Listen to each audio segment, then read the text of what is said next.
Shalom bagi kita semua, sahabat Shalom. Puji Bapa Yahweh, kita di ibadah Sabat pada hari Sabtu ini pada tanggal 9 Mei 2020 atau tanggal 15 Year 5780. Kita kembali dalam ibadah Sabat kita di keluarga karena masih kondisi yang ada tentang COVID-19. Saudara-saudaraku mempelai Asia, tema yang akan kita renungkan pada Sabat ini adalah apakah kita sungguh-sungguh, apakah kita sudah mengabdi sungguh-sungguh? Ada kata tanda tanya. Berarti ini tema yang menanyakan kepada kita semua satu persatu.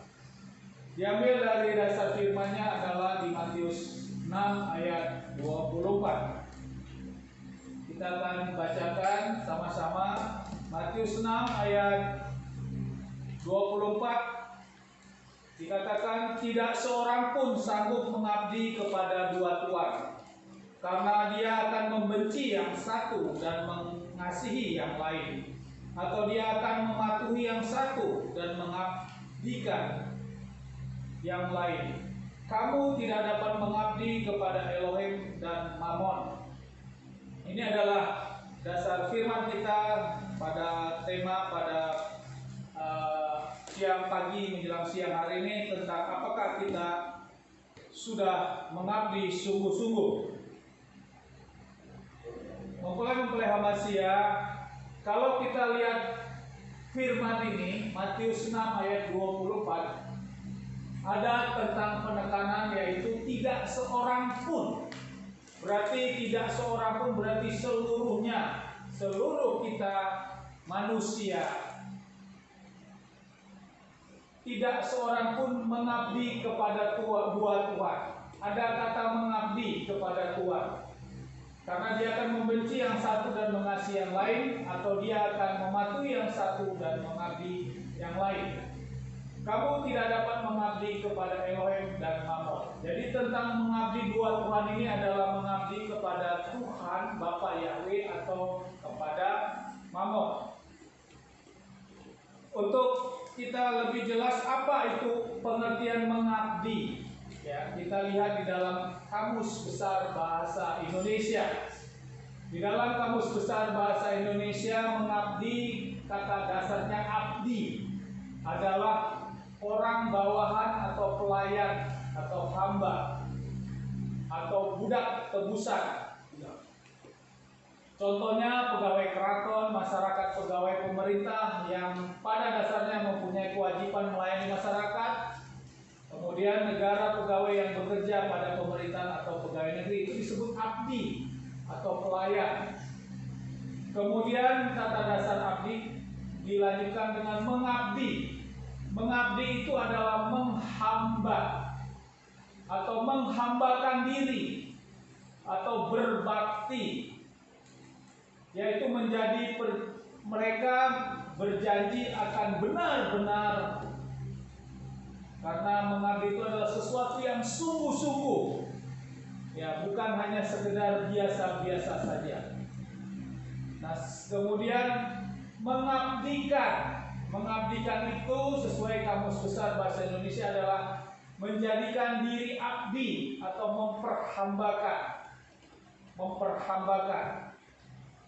Jadi di dalam tema kita ini ada kata-kata mengabdi, dan mengabdi ini kalau kita ambil dari terjemahan ini berarti menghambakan diri atau berbakti, menghamba secara sungguh-sungguh.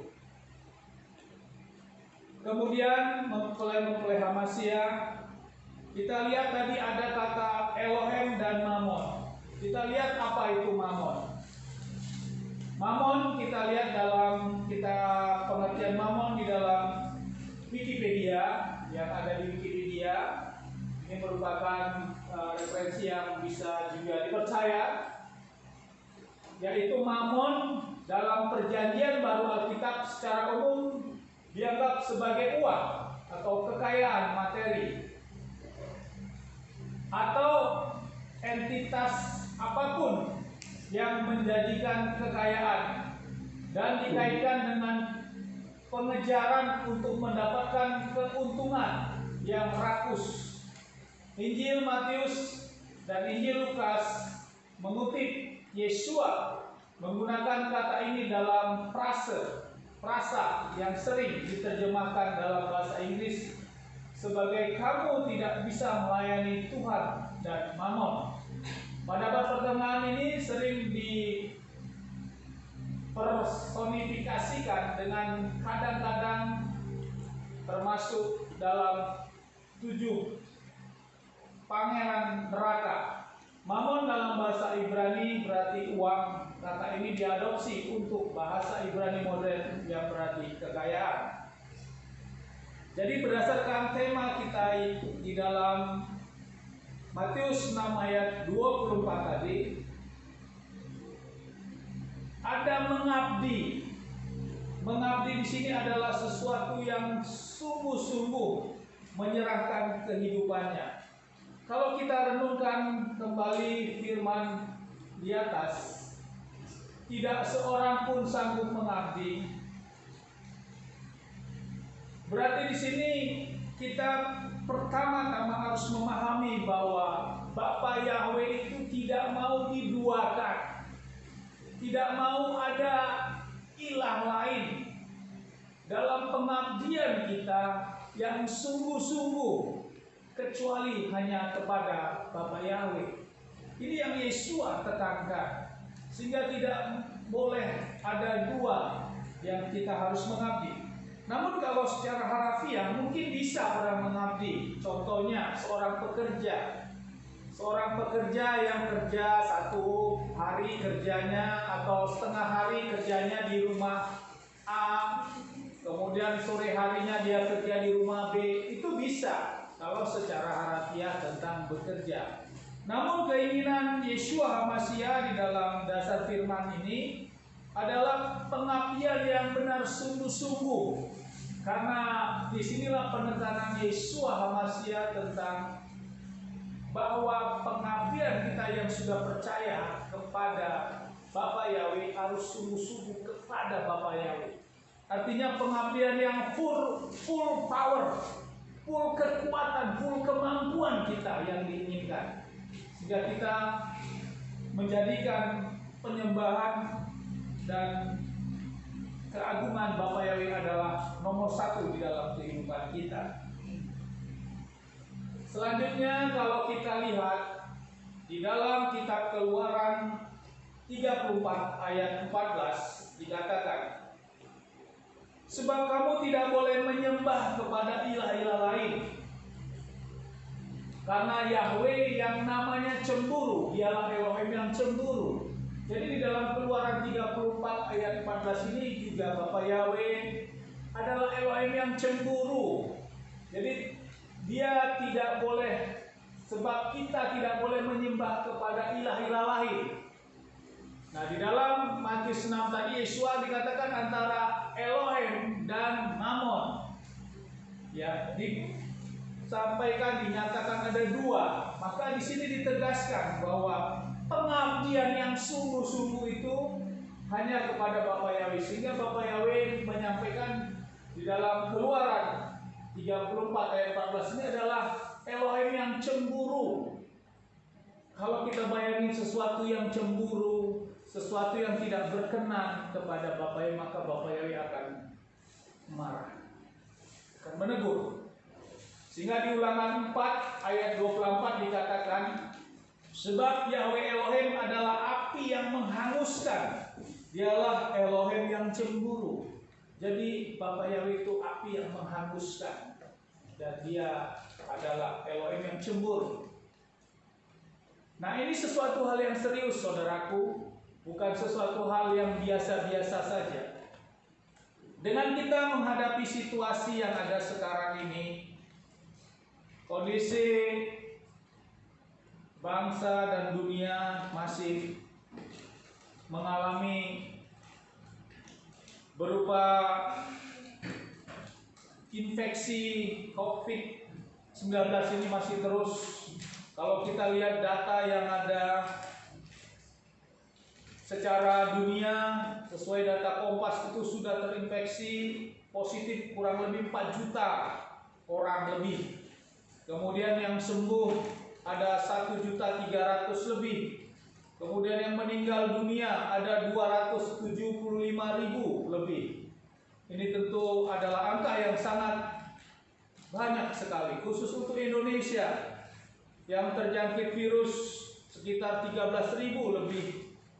Kemudian sudah ada sembuh sekitar 2.400 orang lebih, dan yang meninggal 943 terhitung mulai tanggal 8, data tanggal 8 bulan Mei 2020 yang lalu. Jadi menyikapi hal ini, saudara-saudaraku, saya mengambil sikap. Bapak Yahweh itu sebenarnya memberikan kepada kita suatu alarm, sinyal untuk kita harus dikembalikan dalam kesungguh-sungguhan kita mengabdi kepada Bapak Yahweh sesuai dengan keinginan dasar firman ini. Pada zaman Nuh juga sama. Nuh membangun bahtera kurang lebih 100 tahun.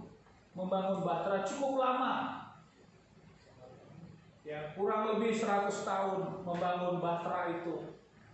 Dan Nuh membangun bahtera itu tentu dia memberikan suatu pemahaman tentang kebenaran Bapa Yahweh.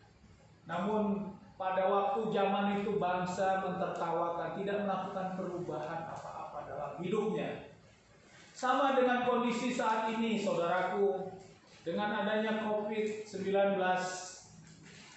Ini juga keinginan Bapak Yahweh tentunya menegur kita, memberi alarm kepada kita untuk kita ditarik kembali untuk sungguh-sungguh dalam pengabdian kita kepada Bapak Yahweh.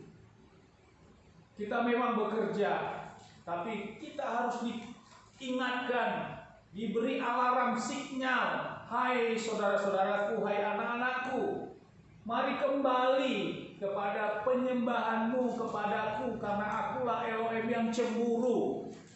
Sehingga kita harus menangkap sinyal ini, kita harus powerful, penuh dalam kembali ke dalam kehidupan kita, dalam penyembahan kita kepada Bapa Yahweh dalam Adonai Yesus HaMashiach. Walaupun saudaraku kita sudah sering men-sharingkan tentang nama sesembahan ini, namun masih saudara-saudara kita yang masih mengeraskan hati untuk menyembah kepada nama lain yang bukan nama yang disembah oleh Bapak Abraham, Bapak Ishak dan Yakub dan bangsa Israel, yaitu Yahweh Elohim. Di dalam Juru Selamat Yeshua HaMashiach, itulah namanya, yang nama aslinya, nama orisinilnya.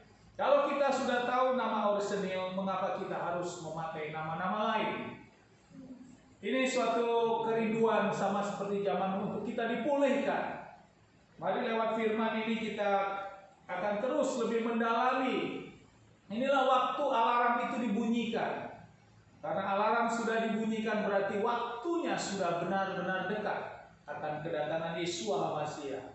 Dengan kondisi yang sekarang ini, kondisi COVID-19 masih terus kita lihat banyak korban-korban jiwa di zaman yang kita jalani saat ini. Mempelai-mempelai HaMashiach, kalau kita lihat juga betapa seriusnya Bapak Yahweh di dalam Adonai Yesus HaMashiach tentang penyembahan kita ini kepada Tuhan yang kita sembah, yaitu Yahweh Sebaot. Di dalam Markus 12 ayat 29 sampai 30, saat Yesua ditanya, hukum yang terutama itu apa? Markus 12 ayat 29 sampai 30. Markus 2 ayat 29, dan Yesua menjawab kepadanya, yang terutama dari semua perintah adalah, dengar hai Israel, Yahweh lah Elohim kita, Yahweh itu Esa. Jadi inilah perintah yang pertama, atau tadi kita Sema Israel, Yahweh Elohimnu, Yahweh Ehad, yaitu Yahweh lah Elohim kita, Yahweh itu Esa. Kemudian bagaimana kita melakukan sikap kita dalam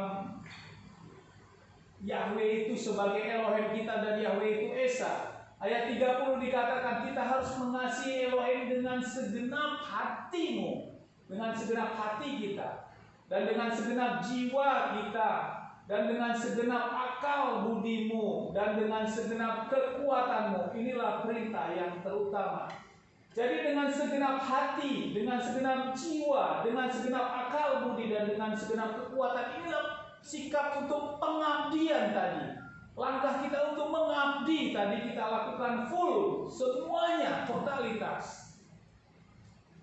Sama seperti pengertian pengabdian tadi. Seorang pengabdian adalah dia yang menyerahkan seluruh kehidupannya. Dan di sini juga Yesua menegaskan ini, dan Yesua mengutip dari kitab Ulangan 6 tentang pernyataan ini. Ulangan 6 ayat 4 dan 5. Bahwa kita mengasihi Yahweh Elohim harus dengan segenap hati kita, dengan segenap jiwa, dengan segenap akal budi, dan dengan segenap kekuatan. Inilah pengabdian itu yang harus kita lakukan. Saudara-saudaraku kekasih dalam Yeshua HaMashiach. Namun kalau kita lihat perjalanan bangsa Israel, saat Musa naik ke Gunung Sinai setelah 50 hari, 7 kali 7 setelah Paskah keluarnya bangsa Israel dari Mesir, 49 hari mereka berjalan dan mereka naik ke Gunung Sinai. Musa naik ke Gunung Sinai dan bangsa Israel berkemah di bawah Gunung Sinai, di mana Musa akan menerima perintah dalam bentuk 2 loh batu selama kurang lebih 40 hari di atas Gunung Sinai bersama Bapa Yahweh di sana. Namun dalam penantiannya bangsa Israel yang sudah dipimpin oleh Bapa Yahweh, di mana mereka sudah dipimpin dengan kemuliaan Bapa Yahweh yang begitu luar biasa. Dalam tiang awan, tiang api, kakinya, pakaiannya tidak rusak, walaupun berjalan begitu lama. Ular banyak, tapi mereka tidak dipatuk ular-ular berbisa. Namun di tengah saat Musa berada di Gunung Sinai, bangsa Israel melakukan tindakan kekejian di hadapan Bapa Yahweh. Di dalam Keluaran 32 yang tadi dikatakan, lalu ia mengambil dari tangan mereka dan membentuknya dengan penata. Dia membuat seekor anak lembu tuangan. Maka ia berkata, lah mereka, inilah ilahmu, hai Israel, yang telah membawa engkau keluar dari tanah Mesir.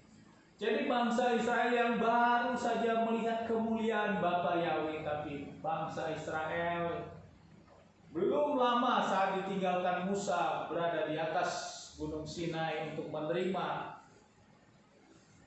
perintah, dan wujudnya di dalam 2 loh batu atau 10 perintah Elohim yang sudah tiap sahabat kita bacakan itu. Mereka sudah melakukan penyembahan dalam bentuk ilah lain. Jadi ini suatu kekejian di mana pengabdian bangsa Israel pada waktu itu tentu sangat dangkal sekali. Dengan waktu yang sangat pendek mereka sudah mengalihkan penyembahan mereka. Kemudian kita tahu apa akibatnya setelah ini. Setelah Musa turun, Musa begitu marah dan menghancurkan patung lembu emas itu. Kemudian dia giling, dia suruh makan semuanya kepada bangsa Israel. Kurang lebih 3.000 orang meninggal dunia. Jadi sesuatu kekejian yang sangat serius. Dan Bapa Yahweh katakan tadi, Bapa Yahweh adalah Elohim yang cemburu, yang menghanguskan. Selanjutnya kita lihat juga perjalanan bangsa Israel. Setelah dipimpin Musa, dilanjutkan estafet kepemimpinan masuk tanah Kanaan dipimpin oleh Yosua. Setelah Yosua memimpin masuk bangsa Israel ke tanah perjanjian, Yosua meninggal dunia, kemudian bangsa Israel masuk dalam masing-masing kelompok bangsa-bangsanya. Dan kita lihat di dalam Hakim 2 ayat 12 dikatakan, dan mereka meninggalkan Yahweh Elohim leluhur mereka yang telah membawa mereka keluar dari tanah Mesir, dan mereka mengikuti ilah-ilah lain milik bangsa-bangsa yang tinggal di sekitar mereka, serta sujud menyembah kepadanya, sehingga membuat Yahweh murka. Jadi kalau kita lihat saudaraku, betapa di dalam kitab Hakim-Hakim ini bangsa Israel tetap mengeraskan setiap sukunya jatuh di dalam penyembahan kepada ilah-ilah lain. Kemudian dipimpin hakim-hakim muncul, kemudian kembali lagi, begitu seterusnya. Betapa Bapak Yahweh sangat cemburu dengan kondisi seperti ini. Di dalam Hakim-Hakim 8 ayat 33 juga dikatakan, dan terjadilah setelah Gideon mati, Bani Israel memberontak dan membuat seorang dengan menyembah para Baal dan membuat Baal Berit menjadi ilah-ilah mereka. Mereka menyembah kepada ilah-ilah lain dalam bentuk Baal, ya, sebagai dewa-dewa ilah lain dalam bentuk Baal. Saudaraku, kalau melihat situasi seperti ini, sekarang kita lihat Yesua katakan tadi. Yang menjadi pertanyaan, mengapa Yesua tidak mengatakan kamu tidak dapat mengabdi kepada Elohim dan Baal, tapi justru tetap kepada Mammon? Kalau kita lihat perjalanan bangsa Israel seperti ini, berarti Yesua harusnya menekankan, kamu tidak boleh menyembah kepada dua Tuhan, yaitu kepada Elohim atau kepada Baal. Tapi bukan Baal, tapi kepada Mammon. Ini yang menjadi hal yang kita mau sharingkan pada pagi menjelang siang hari ini. Mengapa hal ini Yesua katakan, kenapa tidak kepada Tuhan dan Baal? Karena Baal adalah ilah-ilah lain, tapi justru kepada Mammon. Saudaraku, mempelai-mempelai Hamasya, Yesua adalah Bapa kita. Yesua adalah Bapa Yahweh sendiri yang turun dalam wujud manusia. Dialah yang sudah ada, yang ada dan yang akan datang. Yesua yang tahu akan segala sesuatu yang akan datang. Dan kemahakuasaan Yesua itu mengetahui akan hal itu. Kalau kita lihat di dalam Wahyu 21 ayat 6 dikatakan, dan dia berkata kepadaku, sudah jadi, akulah Alfa dan Omega, permulaan dan penghabisan. Bagi siapa yang haus, aku akan memberikan dengan cuma-cuma dari sumber air kehidupan. Jadi inilah Yesua Hamasya adalah yang awal dan yang akhir. Jadi Bapa kita, Yesua Hamasya, mengetahui apa yang akan terjadi sampai zaman kita sekarang ini. Yesua tahu itu. Sehingga strategi setan tentang apa yang akan setan lakukan untuk menjatuhkan umat manusia sampai masa kedatangan Yesua, bukan lagi dalam bentuk Baal, tapi Yesua katakan dalam bentuk Mammon. Jadi bukan antara Tuhan dan Baal, tapi Tuhan atau Mammon. Karena Yesua mengetahui hal itu. Itulah keagungan Yesua Hamasya yang Alfa dan Omega itu. Saudara-saudaraku, kita lihat Mammon tadi adalah kekayaan atau uang. Kalau kita lihat di dalam dasar firman 1 Timotius 6 ayat 10 dikatakan, sebab akar segala yang jahat adalah cinta uang. Dan ketika beberapa orang mendambakannya, mereka telah disesatkan dari iman, saudara. 1 Timotius ini mengatakan mereka telah disesatkan dari iman dan telah menyiksa dirinya sendiri dengan berbagai kepedihan. Jadi bila di dalam 1 Timotius 6 ayat 10 ini, akar segala kejahatan adalah cinta uang. Sehingga Yesua Hamasya sangat mendasar sekali. Jangan engkau mengabdi kepada dua Tuhan, bukan kepada antara Elohim dan Baal, tapi kepada Mammon. Kalau di zaman Israel mereka menyembah kepada ilah-ilah lain, tapi di zaman Yesua ternyata lebih mendalam lagi. Karena Yesua tahu waktu yang akan datang. Dialah Alfa dan Omega itu, yang awal dan yang akhir. Sehingga uang juga dicatat, digenapi oleh Paulus di dalam kitab 1 Timotius ini, bahwa segala yang jahat adalah cinta uang, dan akibat cinta uang mereka telah disesatkan dari iman. Ini yang sangat bahaya, saudaraku. Kalau kita merenungkan hal ini, kita lihat bagaimana spirit uang atau mamon ini, atau kekayaan ini. Spirit mamon yang menyesatkan diri dari iman sesuai dengan 1 Timotius 6 ayat 10 tadi, telah menyesatkan diri dari iman kita. Banyak orang, baik sadar maupun tidak sadar, melanggar hukum-hukum Elohim akibat dari spirit mamon itu. Dia sudah mengenal Bapa Yahweh, dia sudah mengenal Yeshua HaMashiach, dia sudah ditebus dengan iman dia. Namun orang-orang ini dan kita mungkin masih tanpa sadar atau bahkan sadar, kita melanggar hukum-hukum Tuhan akibat dari spirit mamon ini, saudaraku. Sehingga pada siang hari ini kita diteguhkan untuk kita dikembalikan mengabdi. Pilihan kita hanya mengabdi kepada Bapa Yahweh di dalam Adonai Yeshua HaMashiach. Uang memang perlu, tapi bagaimana kita menempatkan posisi uang ini? Bagaimana kita dalam mencari uang ini dan bagaimana sikap kita? Ini yang menjadi pemahaman kita tentunya bagi orang-orang yang sudah percaya. Kalau kita lihat, saudaraku, spirit mamon ini bisa melanggar terhadap 10 hukum Tuhan di dalam Keluaran 20 ayat 2 sampai 17 tadi tentang 10 perintah Elohim.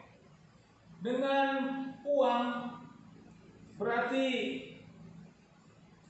spirit ini bisa melanggar 10 hukum Tuhan yang memang ini diperintahkan untuk dilakukan.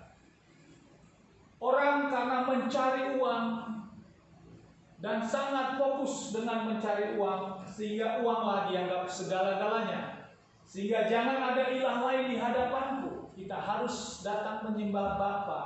Tapi karena dia sibuk dengan pekerjaannya, dia mengejar uang dan kekayaan terus-menerus sehingga dia lupa kepada Bapa Yahweh di dalam Adonai Yeshua HaMashiach. Jadi di dalam perintah yang pertama bisa terjadi karena uang, karena mamon, spirit mamon. Yang kedua, jangan membuat patung.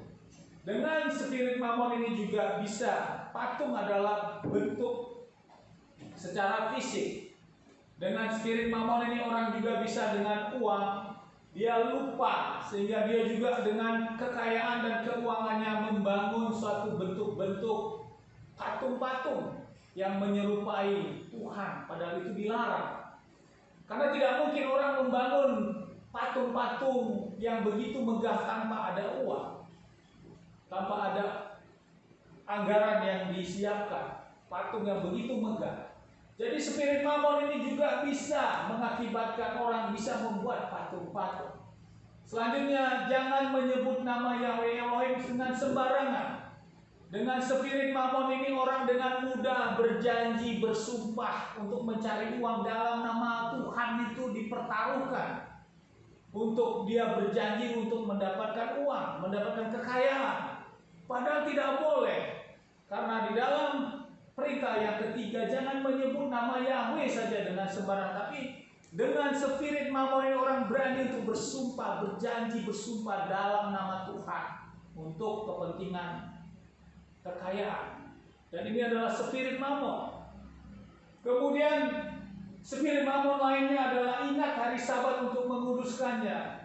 Tuhan sudah menentukan hari Sabat adalah hari Sabtu, mulai jam 6 sore. Kalau untuk di Indonesia dari waktu Tuhan adalah dari petang ke petang, jam 6 sore sampai hari Jumat sampai jam 6 sore hari Sabtu.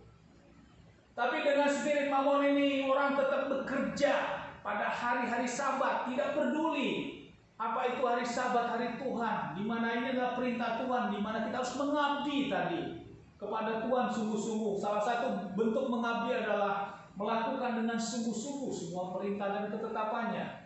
Tapi waktu hari Sabat juga masih melakukan pekerjaan-pekerjaan yang mencari kekayaan, bahkan lupa untuk beribadah. Jadi spirit Mamon ini ternyata sangat luas. Kalau menyikapi antara Mamon dan Baal tadi, itu hanya masuk pada poin 1, 2, dan 3. Tapi karena dengan Mamon, itu berdampak spiritnya. Termasuk kepada yang kelima, hormati ayah dan ibumu. Akibat keuangan, akibat keperluan, banyak sekali anak-anak yang bisa melawan, mampu melawan orang tuanya, tidak menghormati orang tuanya. Karena untuk kepentingan-kepentingan yang dia harapkan, mungkin kebutuhan akan teknologi, harus memiliki HP. Teman-temannya sudah punya HP yang mereknya terbaru, dia juga pengen memiliki anak yang terbaru.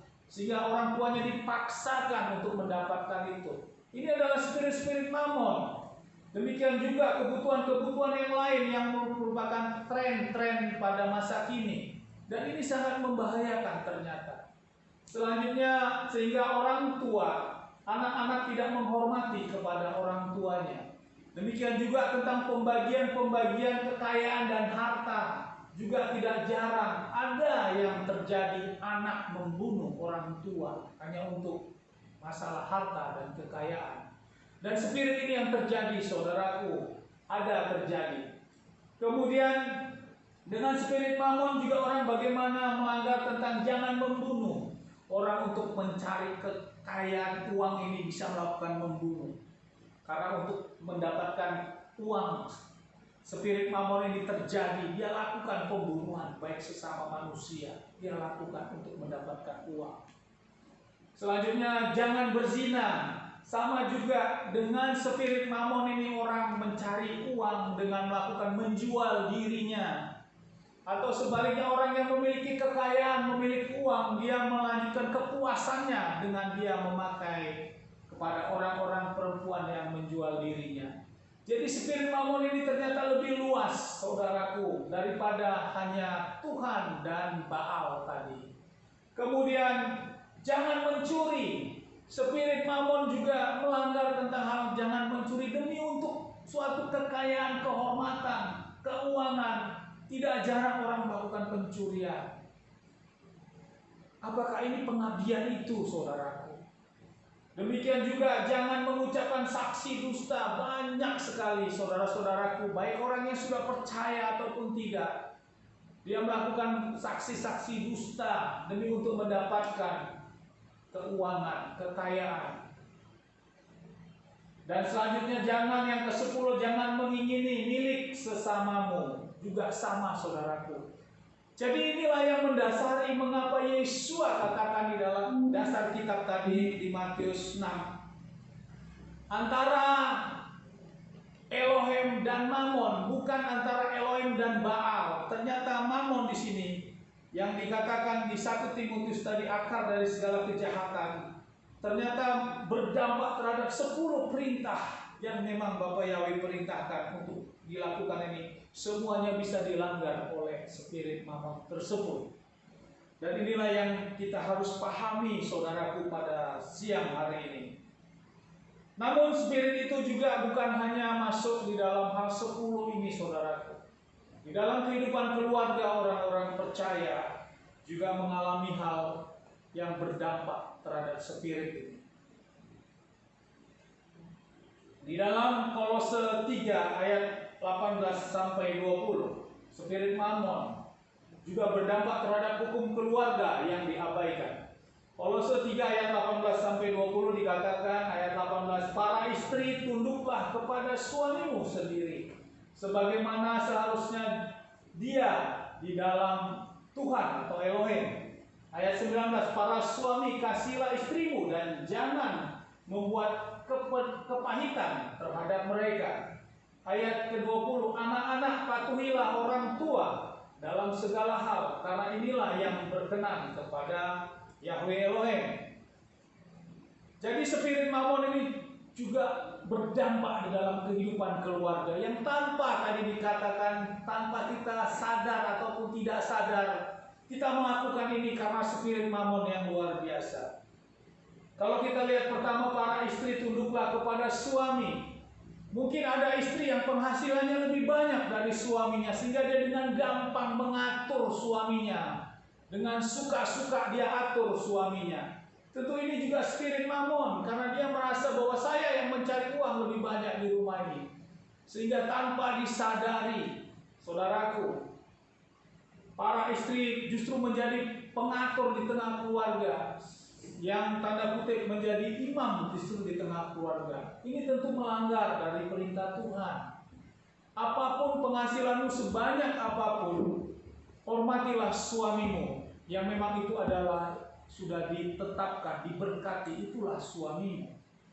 Namun sebaliknya juga sama, apabila suami yang memiliki keuangan yang banyak, juga engkau hormati istrimu dengan memberikan kewajibanmu kepada istrimu, dan hargailah istrimu.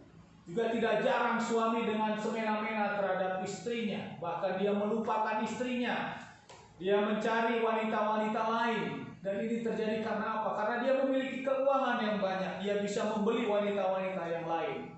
Spirit ini terjadi, saudaraku, di tengah-tengah kondisi kita sekarang. Selanjutnya, para suami, kasihlah istri dan jangan membuat kepahitan. Sama dengan hal itu, kita tanpa disadari ini terjadi. Demikian juga anak-anak, patuhilah orang tua dari segala hal. Spirit mamon ini terjadi. Anak-anak yang banyak begitu melawan karena keinginan-keinginannya tidak terpenuhi, kebutuhan-kebutuhannya. Dia tidak sadar bahwa orang tuanya memiliki kemampuan, keterbatasan dalam bisa mendukung terhadap keperluannya. Namun karena si anak tetap masih ambisi, si anak merasa tidak percaya karena tidak percaya dirinya tidak ada, karena keinginan-keinginannya tidak terpenuhi, sehingga melawan. Anak melawan kepada orang tua. Bahkan anak juga, di dalam beberapa media pernah terjadi, anak juga membawa orang tuanya ke pengadilan demi untuk kepentingan keuangan atau kekayaan tadi. Jadi spirit mamon ini juga berdampak di dalam lingkungan keluarga kita tanpa sadar ataupun tidak disadari, saudaraku. Selanjutnya, saudaraku, spirit mamon ini juga berdampak di dalam rumah-rumah Tuhan, di dalam gereja juga. Lukas 16 ayat 14 dikatakan, dan orang Farisi yang adalah para pecinta uang, Yesus katakan ini, jangan mendengarkan semua hal itu, dan mereka mencemoohkan dia. Jadi orang-orang Farisi juga pada masa itu adalah para pecinta uang. Jadi masalah spirit mamon juga berdampak di lingkungan gereja, di lingkungan rumah Tuhan, di mana orang Farisi adalah melambangkan pelayan-pelayan Tuhan yang begitu taat kepada hukum Tuhan. Namun spiritnya, pengabdiannya sudah berbalik dengan motivasi keuangan di dalam gereja. Pelayanan hanya sebagai kedok, namun ujungnya motivasinya adalah mencari uang. Hal ini tentu sangat membahayakan sekali, saudaraku. Sama seperti di dalam Lukas 16 ayat 14 ini. Orang Farisi yang begitu taat akan hukum Musa, namun dikatakan adalah pecinta uang. Ini juga terjadi di dalam rumah-rumah Tuhan atau di dalam gereja-gereja di kondisi kita sekarang ini. Saudaraku, inilah yang harus kita renungkan. Kita apakah sudah sungguh-sungguh dalam pengabdian kita kepada Bapa Yahweh di dalam Adonai Yesus HaMashiach. Dengan situasi yang ada kondisi sekarang ini, yang merupakan alarm, sinyal buat kita orang-orang percaya, harus dikembalikan untuk sungguh-sungguh datang kepada Bapa Yahweh dengan melakukan ketetapan dan perintah-perintahnya. Dalam kita juga mencari kebutuhan akan keuangan kita. 2 Timotius 3 ayat 1-2 dikatakan, dan ketahuilah ini, bahwa pada hari-hari terakhir akan datang masa yang sukar. Ayat kedua, karena manusia akan menjadi pecinta dirinya sendiri. Yang kedua, pecinta uang. Yang ketiga, pembual. penghujat, tidak patuh kepada orang tua, tidak tahu bersyukur, tidak kudus, ayat ketiga dan seterusnya. Namun di sini ada tentang pecinta uang, dikatakan pada hari-hari terakhir. Jadi saudaraku, di dalam 2 Timotius 3 ayat 1 sampai 2 sudah dinubuatkan tentang hal ini. Tapi kita orang-orang yang percaya tentu tidak masuk dalam bagian ini. Kita diingatkan pada siang hari ini apabila kita sudah tergerus pola sikap hidup kita yang tidak mengabdi secara sungguh-sungguh kepada Bapa Yahweh dengan segenap hati, dengan segenap jiwa, dengan segenap akal perbuatan kita kepada Bapa Yahweh melakukannya, kita diingatkan untuk kita dikembalikan. Karena ini adalah alarm sudah berbunyi. Kalau kita tetap bertahan dengan kondisi kita dalam melakukan spirit mamon, waktunya nanti akan datang dan kita yang mempertanggungjawabkan. Saudaraku dan saya, kita ditegur dengan firman ini. Sehingga saudara-saudaraku, Bapak Yahweh mengingatkan tentang di dalam 2 Timotius 3 ayat 1 sampai 2 ini, adanya pecinta uang pada akhir-akhir, pada hari-hari terakhir ini. Saudaraku, kita memang tetap harus bekerja karena kita tetap membutuhkan uang. Namun Bapa Yahweh juga sudah memberikan suatu firman di dalam Matius 6 ayat 33. Namun carilah terlebih dahulu kerajaan Elohim dan kebenarannya, dan semuanya itu akan ditambahkan kepadamu. Jadi saudaraku, Yeshua HaMashiach menegaskan tentang ini. Kita dituntut untuk mencari dulu terlebih dahulu kerajaan Elohim dan kebenarannya, dan kita dibekali dengan itu, maka semuanya itu akan ditambahkan kepadamu. Jadi kalau saya ilustrasikan, untuk kita mencari terlebih dahulu kerajaan Elohim dan kebenarannya adalah kita mencari kebenaran akan hukum Tuhan yang sesungguhnya itu bagaimana. Kalau kita hidup kita keluar dari rel itu, maka kita harus segera kembali masuk ke rel. Saya mengilustrasikan, menganalogikan ini sebagai gerbong kereta. Kepalanya itu adalah kita terlebih dahulu mencari kerajaan Elohim dan kebenarannya. Kemudian gerbong kedua, ketiga ini adalah keuangan, kekayaan, kemakmuran, itu Bapa Yahweh pasti akan memberikan. Dan orang yang percaya akan Bapa Yahweh dalam Adonai Yeshua HaMashiach tidak akan dipermalukan dan tidak akan diterlantarkan. Dan kita dikembalikan pada relnya Bapa Yahweh. Namun di ujung nanti, pada waktu Yeshua HaMashiach datang menjemput kita, Bapa Yahweh sangat disenangkan dengan hidup kita. Karena hidup kita di dalam Mazmur 90, hanya umur kita cuma 70. Lebih itu hanya bonus.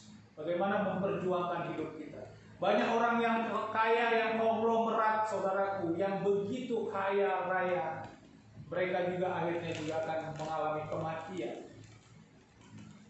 Sama seperti cerita Lazarus dan orang kaya, di mana seorang kaya akhirnya masuk ke dalam neraka dan Lazarus dulu di pangkuan Abraham. Sesuatu hal yang mengerikan situasi itu. Jadi Yeshua HaMashiach sudah menyampaikan hal ini. Maka kita harus mencari dahulu kerajaan Elohim dan kebenarannya, maka semuanya itu akan ditambah-tambahkan. Karena saudaraku, tentang pengumpulan harta dikatakan, namun kumpulkanlah bagimu harta di Samayim, di surga, tempat bayi nengat maupun karat tidak merusak, dan tempat pencuri tidak membobol maupun mencuri. Jadi di dalam Matius 6 ayat 20, Yeshua menginginkan juga hal ini. Yang perlu kita siapkan adalah mengumpulkan bagi kita harta di surga, di Samayim. Harta di Samayim adalah apa? Kita dikembalikan untuk pengabdian kita yang benar sungguh-sungguh kepada Bapa Yahweh. Tadi antara Elohim dan Mammon, kita harus memahami gimana spirit Mammon.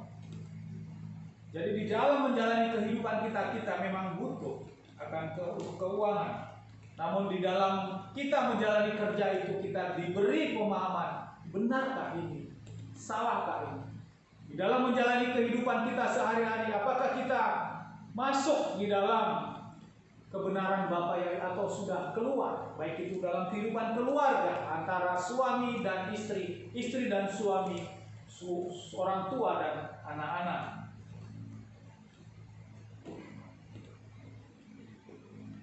Selama kita hidup, kita memang membutuhkan uang. Ya, benar. Kita memang masih membutuhkan uang karena kita masih hidup. Namun dalam proses kita mendapatkan uang tersebut, kita harus sadar untuk tidak melanggar akan hukum-hukum Elohim Yahweh dan menempatkan Elohim Yahweh di dalam Yeshua HaMashiach di atas segala-galanya di dalam hidup kita, dan hanya kepadanya sajalah kita harus mengabdi. Di sini yang harus kita pahami, saudara. Uang memang perlu, sehingga tadi antara Elohim dan Mammon kita tetap mengabdi kepada Bapa Yahweh di dalam Adonai Yeshua HaMashiach. Namun di dalam kita melakukan mencari pekerjaan uang karena kita masih membutuhkan uang, kita tetap harus ingat, harus sadar kita berjuang untuk tidak melanggar akan ketetapan Bapa Yahweh di dalam Adonai Yeshua HaMashiach. Karena saudaraku, keselamatan itu memang harus dikerjakan. Keselamatan itu bukan hanya saya sudah menerima Yeshua HaMashiach, Anda sudah selamat. Di dalam Filipi 2 ayat 12b dikatakan, kerjakanlah keselamatanmu sendiri dengan takut dan gentar. Keselamatan itu memang anugerah yang diberikan Bapa Yahweh kepada kita orang yang percaya. Namun untuk menjalankan kehidupan kita setelah mendapatkan anugerah itu, kita harus mengerjakan keselamatan itu sendiri dengan takut dan gentar. Ini firman yang mengatakan hal itu. Sehingga bila waktunya nanti, saat Yeshua datang, di 1 Tesalonika 3 ayat 13, untuk memantapkan hatimu tanpa celah dalam kekudusan di hadapan Elohim dan Bapa kita pada saat kedatangan Tuhan kita Yeshua HaMashiach bersama-sama orang kudus. Jadi Yeshua menginginkan kita tanpa celah dalam kekudusan di hadapan Elohim saat kedatangan Yeshua HaMashiach kedua kali. Bila itu saat pengangkatan rapture, atau saat kita dipanggil oleh Bapa Yahweh secara pribadi lepas pribadi, hidup kita pun sudah dipulihkan. Kita sungguh-sungguh mengabdi kepada Bapa Yahweh di dalam Adonai Yeshua HaMashiach. Dan dalam menjalani kehidupan kita bekerja, mencari uang sebagai kebutuhan hidup kita, kita juga tetap diingatkan dan sadar akan hukum-hukum Tuhan yang harus kita lakukan. Inilah firman yang kita sharingkan pada siang hari ini. Biarlah kemuliaan, hormat, dan kuasa hanya bagi Bapa Yahweh di dalam Adonai Yeshua HaMashiach. Dan lewat firman ini kita dikuatkan dan diteguhkan, dikembalikan bagaimana motivasi pengabdian kita sungguh-sungguh kehadiran Bapa Yahweh. Alarm sudah berbunyi dengan kondisi COVID-19 ini. Apakah alarm ini kita anggap biasa-biasa saja, cuek, dan kehidupan kita tetap dalam belenggu yang sama? Kita tidak merubah sikap kita. Itu memang keputusan di kita masing-masing. Namun lewat firman kita pada hari ini, kita sudah diingatkan, ditegurkan hal ini untuk kita merubah. Karena kita, keselamatan itu harus kita kerjakan. Dan saat kedatangan Yeshua HaMashiach, Bapa mengingat kita tanpa ada cacat dan celah. Amin. Haleluya. Bapa Yahweh dimuliakan.